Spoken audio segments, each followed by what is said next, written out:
வணக்கம் நேயர்களே, நான் உங்கள் சச்சி சாயலட்சுமி பேசுகிறேன். உங்களுக்கு சாப்பிட்ட 1 மணி நேரம் கழிச்சு இல்லை 4 மணி நேரம் கழிச்சு உங்களுக்கு வந்துட்டு ஒரு வயிறுக்குள்ளே எரிச்சல் மாதிரி ஒரு ஃபீலிங் இருக்கா? இல்லை ஒரு மிதமான வலி இருந்துகிட்டே இருக்கா? அப்பர் அப்டோமெனில் உங்களுக்கு ஒரு மைல்டு பெயின் இருந்துகிட்டே இருக்குங்களா? இல்லை ரொம்ப பசி இருந்துகிட்டே இருக்கா? இல்லை பசி இல்லாமல் தவிக்கிறீங்களா? இல்லை வாய்க்குள்ளே வந்துட்டு எப்பயும் ஒரு கசப்பு சுவை இருந்துகிட்டே இருக்கா? அப்போது அது வந்துட்டு அசிடிட்டியாக இருக்கலாம். அசிடிட்டின்னா என்ன? அசிடிட்டின்னா பசி இருக்கும்போது சாப்பிட்ணுங்க. பசி இருக்கும்போது சாப்பிடாம விட்டுட்டோம்னா நம்ம சாப்பிட்ற உணவு வந்துட்டு செரிமானம் ஆகிறதுக்கு டைஜஸ்டிவ் என்சைம்ஸ்ன்றது சுரக்கும். அது வயிறுக்குள்ளே சாப்பாடு அந்த டைமில் இல்லைன்னா நம்மளுக்கு அந்த என்சைம்ஸ் நம்ம ஸ்டமக்கோட லேயர்ஸை டெஸ்ட்ராய் பண்ணும். அதுதான் அசிடிட்டியாக உங்களுக்கு ஃபார்ம் ஆகும். பசிக்கும்போது சாப்பிடுங்க. உங்களுக்கு ருசிக்காக சாப்பிடக்கூடாது. பசிக்கும்போது நீங்கள் சாப்பிடணும். பசிக்கும்போது சாப்பிடும்போது என்ன ஆகும்னா உங்களுக்கு கரெக்டாக அந்த டைஜஸ்டிவ் என்சைம்ஸ் நம்ம சாப்பிட்ற உணவை செரிமானம் பண்ணி அது எனர்ஜியாக உங்களுக்கு கன்வெர்ட் ஆகும். அசிடிட்டிக்கு காரணங்கள் என்ன? 1, ப்ரெக்னென்சி டைமில் அந்த லேடிஸ்க்கு அசிடிட்டின்றது வரும். அதே இதுமா எக்ஸசிவ் ஸ்மோக்கிங் அண்ட் ஆல்கஹால் பண்ணுறவங்களுக்கு அந்த அசிடிட்டின்றது ஃபார்ம் ஆகும். ஜங்க் ஃபுட்ஸ் அதிகமாக சாப்பிட்றாங்களா அவங்களுக்கு கண்டிப்பாக அசிடிட்டின்றது வரும். டைமுக்கு சாப்பிடணும். பசி இருக்கா அந்த டைமுக்கு சாப்பிடணும். சாப்பிடாமல் இர்ரெகுலர் டைமில் சாப்பிட்றாங்கன்னா கண்டிப்பாக அவங்களும் அந்த அசிடிட்டின்றது வரும். இதில் ஒரு இன்ட்ரெஸ்டிங்கான டாபிக் நான் உங்களுக்கு சொல்ல போகிறேங்க. Cut brain axis. என்னதுங்க கட் பிரெயின் ஆக்சிஸா?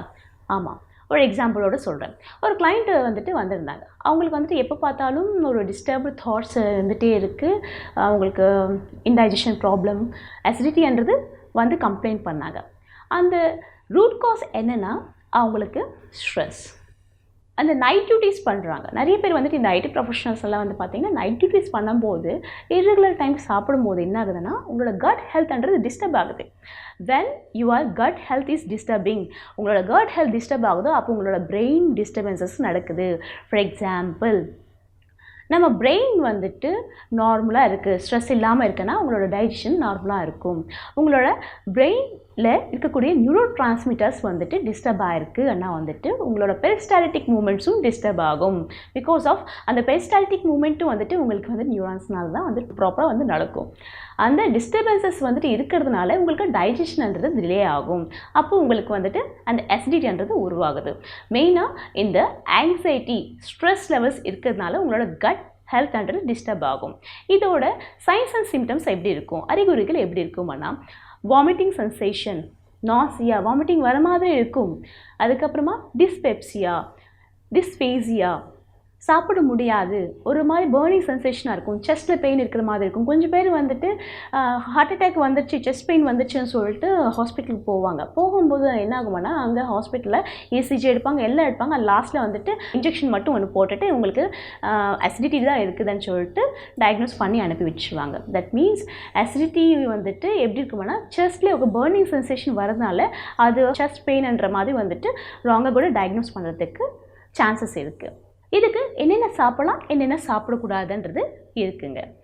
அசிடிட்டி இருக்குது, அதை தவிர்க்கணும்னா என்னென்னா ரெட்யூஸ் பண்ணணும். உங்களோட உணவில் நான்வெஜ் டயட் கொஞ்சம் ரெட்யூஸ் பண்ணணும். ஜங்க் ஃபுட்ஸ் ரெட்யூஸ் பண்ண வேண்டியதாக இருக்கும். ஆல்கஹால் அண்ட் ஸ்மோக்கிங் கன்சம்ஷன் இருக்கிறவங்களுக்கு அது கொஞ்சம் ரெட்யூஸ் பண்ணால் நல்லாயிருக்கும். என்னென்ன இன்க்ரீஸ் பண்ணணும், என்னென்ன இன்க்ரீஸ் பண்ணால் அசிடிட்டி உங்களுக்கு கம்மியாகும் அன்னு பார்க்கும்போது உங்களோட உணவில் ஆப்பிள், ஃப்ரூட் ஜூஸஸ், பனானா, தர்பூசணி, நட்ஸ், சிறுதானியங்கள் இதெல்லாம் நீங்கள் சேர்க்கும் போது என்ன ஆகுமானா உங்களோட செரிமானம் சீராகும். ஈஸியாக டைஜஷன் ஆகக்கூடிய உணவுகள் நீங்கள் பசி இருக்கும்போது சாப்பிடும்போது உங்களுக்கு செரிமானம்ன்றது சீராகும். இது பற்றி இன்னும் நிறைய விஷயங்கள் அடுத்தடுத்த எபிசோடில் நம்ம பார்க்கலாம். நன்றி, வணக்கம்.